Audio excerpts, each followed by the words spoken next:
Hey, what's up guys? Welcome to my complete Mika review and guide. As you may have seen, the newest 4-star character Mika is out right now on the current banners, and so in today's video what I'm going to be doing is reviewing this character, talking about how strong he is and when I believe he can be useful, while also giving you guys everything you need to know regarding how to build him and play him efficiently. Mika's a 4-star cryo support who can give you team buffs and healing, and a lot of people have been wondering if he's worth using and when he can shine, which is something that I'm going to cover in today's video, alongside giving you guys my sort of standard guide information so that you can actually build him correctly. Before we begin though, I do want you guys to know that I stream most nights on Twitch, link in the description if you're interested, and with that being said, let's get right into it. Alright, so starting things off, to actually review the character, we first have to talk about what he does. Well, Mika is a character who has a pretty unique kit and a unique way of providing buffs. In fact, your elemental skill will be this crossbow that you can either press or hold, so either aim or not aim, dealing an okay amount of damage, generating cryo particles, and also buffing your team thanks to a passive stack that you get on its effect and through your passives. Holding this ability is generally better though, as it allows you to lock onto a target and fire a Rhyme Star shard, which will explode and hit nearby enemies. In fact, when you use your elemental skill, you will first of all give attack speed to your party member that's on field. This attack speed isn't bad and can make your characters do a bit more damage by obviously attacking faster, but what's also nice is how your passive talents will give you a bonus of physical damage when you do use it. In fact, your first passive will make it to where when you use your elemental skill, your on-field character will gain physical damage bonus, being anywhere from 10 to 30% off the first passive and being able to go higher to 40% once you unlock your second passive. The way this works though is kind of weird and unnecessarily complicated in the sense that you kind of need to fight multiple enemies to get all of the buffs. In fact, you start by gaining 10% physical damage bonus when you use your skill, but then for every additional enemy you hit other than the first one, you'll gain an additional detector stack, it's called, which will give you another 10% physical damage bonus. Because of that, if you're hitting 3 enemies, you can gain 30% physical damage, which isn't bad, but is also weird because it makes it to where you need to fight multiple enemies to get the most value out of Mika's kit, whereas if not, you're just going to gain 1 stack from using your skill. An additional bonus though is that your second passive talent will give you 1 more stack and increase the max amount of stacks you can get from 3 to 4 when you do crit on your on-field character. Because of that, you can effectively gain either 2 stacks in single target or 4 stacks in AoE, giving you either 20% physical damage bonus or 40%. Do keep in mind that to proc this second passive though, you need to not only use your skill but also your burst, which means that having your burst active as often as possible is going to be a priority for this passive talent. Now, before explaining how much damage this actually gives you and if it's good or not, I have to first talk about his burst. Now, Mika's elemental burst, what it does is will heal nearby party members, first of all as you cast it, and then also passively as you're normal attacking on your active character. Every time you normal attack, it will heal based on your Mika's max HP, and obviously all of the scaling here is on your Mika's HP, which is going to be the main stat for your healing. This ability lasts for 15 seconds and has a 18-second cooldown, which means it does have a pretty good uptime with a 70 energy cost. Now, the problem with this burst though is that it heals, but that's all that it does. While that can be nice, and it is definitely a good supportive thing to have, you need to know that his burst doesn't apply cryo not a single time, and in fact doesn't even hit enemies. It has no damage, it won't apply an element, and his only form of cryo application is going to be 1 hit of his skill, and that's it. And so because of that, before I give you guys more of an honest review about this character's power level, let's talk about where he shines. So in a physical team, especially if you're fighting multiple enemies or if you have constellations, he will give you decent buffs. While the attack speed isn't that much, like for example, it can make your razor attack a bit faster, or it can give your Ayato more slashes of a skill, or in a more realistic situation if you're running him with Eula, while having more attack speed can allow you to get more hits in. Typically with Eula, you won't be getting many extra stacks, like either 0 or 1, which means that the attack speed buff, while it can be like fun, isn't the biggest deal. What is nicer though is the fact that he heals and also gives you physical damage bonus. This physical damage bonus is not bad. Again, it's anywhere from 10 to 40%, which can be nice with a character like Eula. So as you guys can see on screen now, I'm showing the difference in a character being unbuffed and a character with Mika against multiple enemies in a situation where he should shine a bit more, and the damage that I'm buffing is not bad. He's definitely a viable character in an AoE situation, although when you do compare him with some meta units like for example Bennett, the buffs that you're gaining are not going to be as high. This clip that you were seeing though is Mika against 4 enemies where he can actually stack his passive, so an AoE situation, but in single target against bosses, his buff is not nearly as good as you can't actually stack up his passives, so you'll get less physical damage bonus. While he can still be a viable healer option here, he is one that can feel a bit more underwhelming against 1 enemy, as fully stacking his passive just isn't possible, and there are usually better options available, especially if you don't have Constellations on Mika, as without Constellations, while he is still viable here, he can feel a bit underwhelming in situations like this in single target, as you won't be getting as much value out of his kit. With that said though, he is a character who gets a lot better with Constellations. In fact, the reason why many people have been calling Mika Constellation dependent is because he has many good ones, with his 6th one being the generic one that's been associated to a lot of the newer niche supports like Sara and Farazan, where not only will only gain an extra stack of his passive, but he will most importantly give you 60% more physical critical damage to your active character. This is huge, as 60% crit damage to your physical damage is a very big deal in physical based teams. Because of that, alongside his other passives like his C4 that give you more energy and his C2 that makes his passive talent a lot easier to stack, makes it to where he becomes a much more valuable character with Constellations, especially this 6th one. The problem with this though is that 4 stars are obviously not guaranteed, and you can get very unlucky, and it can be very expensive to C6 a 4-star, especially if they're new and only on 1 or 2 banners. Because of that, I do want to emphasize that he is a character who gets a lot better with Constellations, but you shouldn't feel forced to get them, as even with his C6 he can be replaceable, and he is very restricted to a physical team, as is something I will cover in the review coming up right now. And so overall he is very niche. Regarding his healing, it is very normal. It's a decent amount of healing. It's not bad, it's not amazing, but it's a decent amount of healing that'll passively keep you up. And usually when you're picking a healer, it's for the other things they provide you with, like their element, their damage, or their buffs, and not just how much they heal. Because of that, I can confidently say the following. I believe that Mika is a very niche support who should primarily be used alongside physical carries. How good he is in those teams depends on the alternatives you have and also his constellations, but at C0, it's okay. It gets better if you're fighting multiple enemies and can fully stack his passive, but 20% attack speed, decent amount of physical damage bonus, healing, and also the fact that he gives you a supportive artifact set and weapon make him a viable option in those teams, although he does have the downsides of not having really good damage at all, very low cryo application, and also needing a lot of energy recharge. Overall though, he is definitely a viable option for those teams. Just keep in mind that he's niche and also replaceable. Like, while yes, other supports may not give you as much physical damage bonus, some other healers may give you other buffs like Bennett's Burst, Thrilling Tales on either Kokomi or Barbara, or a ton of energy with someone like Diona, or you could even run a more offensive option, a support that will deal more damage, which can be very valuable on your team. I do want to say though that with Constellations, he does definitely get better, as his 6th one giving you 60% physical crit damage is something that gives him a slot in any physical team, in my opinion. With that said, physical teams are not only niche, but also just not meta. They struggle in elemental reaction-based abysses like the current one, and physical carries are typically best used in a Hyperbloom team anyways, so I don't really recommend Mika meta-wise, but if you just like physical characters and want to use him with one of them, or you just want funny attack speed, or plan on C6ing him to use again alongside a physical carry, then he is someone that you definitely can use. He just isn't one that I recommend pulling for meta-wise, as honestly, not only is he on Ika and Shenhe's banners, but also physical DPSs that don't run like Hyperbloom or that are really just focused on their own personal damage typically aren't the best in the current meta, especially at a time where enemies can either have high physical resistance or even elemental shields. Also, not to repeat myself, but just to avoid making this review a bit too positive and also include as much nuance as possible, I do want to emphasize that Mika really feels a lot better in AoE, and a lot of the time and a lot of the content that you're doing, and especially bringing a character like Eula into, you may be against a large boss enemy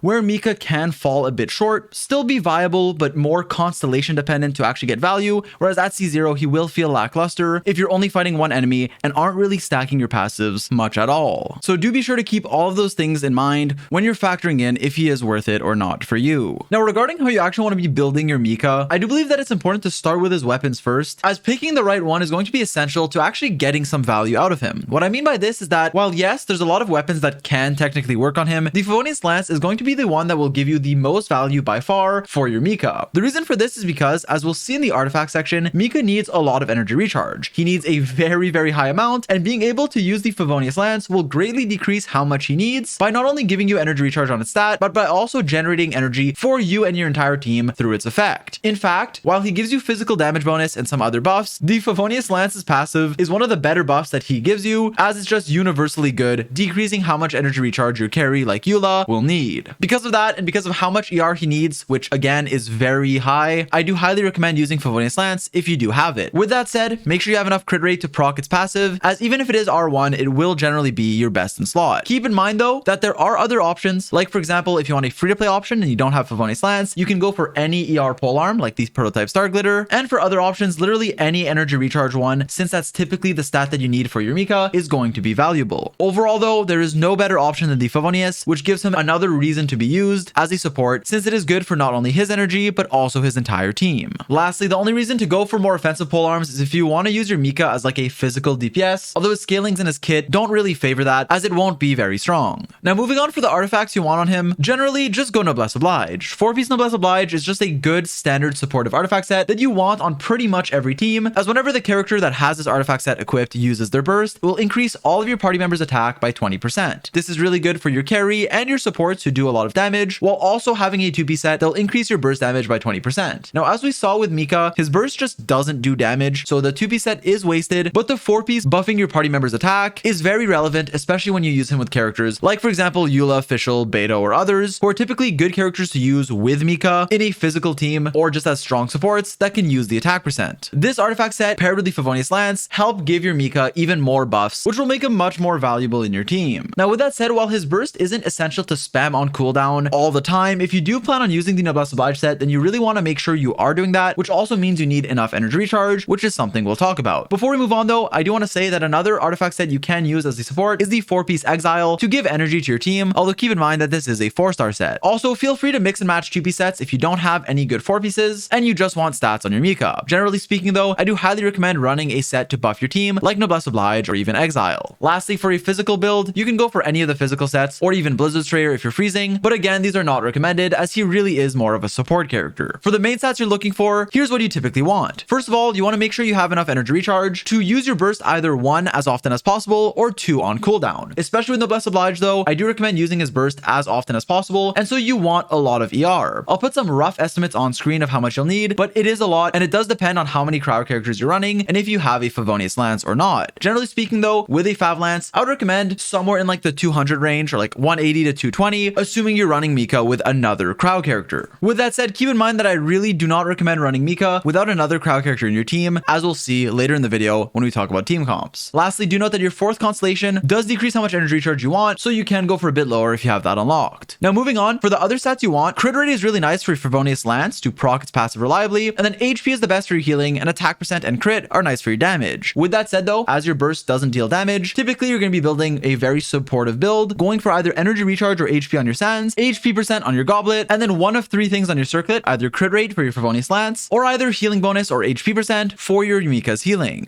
Alright, now with that said, for a bit of a closer look at Mika's teams, you typically want to be using him, as I said, with physical carries. So the best ones are usually going to be someone like Eula or Razor, where you want a cryo support on your team anyways. Mika can give you healing, physical damage bonus, and some energy with the Favonius Lance, as well as have a supportive artifact set and play a pretty decent role in this team. Again, he is relatively replaceable, but is definitely good for physical carries as an extra healer option that you might get, especially scaling again very well with Constellations. So with Eula, I do think he can work for the reasons I mentioned earlier in the video. You would run a pretty standard Eula team like this one, or you could even run Eula with Raiden, which could help alleviate Mika's energy issues. I've also seen people run Mika in a mono cryo team with Eula, who's doing like physical damage, and you get a ton of physical resistance shred, but this personally isn't my favorite team. I'm sure it can work. I just feel like these characters usually have better teams for like all of them, but point still stands, it can probably work because Eula and Mika together do have pretty decent synergy. Moving on, you can also obviously run Mika with Razor or pretty much any physical carry. Now with some of them, I do want to say that some of their most optimal teams are going to be like Hyperbloom or running other powerful off-field supports, like for example with a physical Zhongli, where typically buffing his physical damage isn't going to be as high as having powerful off-field supports, which is also the case for certain Razor teams. With that said, when you want to buff your physical damage, Mika can be a good option. Now lastly, if you just want to use Mika for attack speed though, you can pair him with a normal attacking carry, and again, there are much better options, but attack speed is fun and cool, so if that's what you want, go ahead. It just typically isn't the most optimal use of Mika or of the other characters. So because of that, I do recommend using Mika generally speaking in a physical team, although keep in mind, physical teams aren't the best right now, and I'm sure that might change in the future, but it does seem to be the niche that this character fills. This is notably because he doesn't really apply cryo and doesn't deal much damage, as he only has one instance of it on his skill, so while his healing and buffs can be valuable, they're mainly centered around a physical carry. But yeah, all in all, Mika is a very niche character, but one who at least serves a role with some physical carries giving you healing and buffs, make him a character that can be good for you if that is something that you want, whereas a lot of more meta players or people who don't care about physical playstyles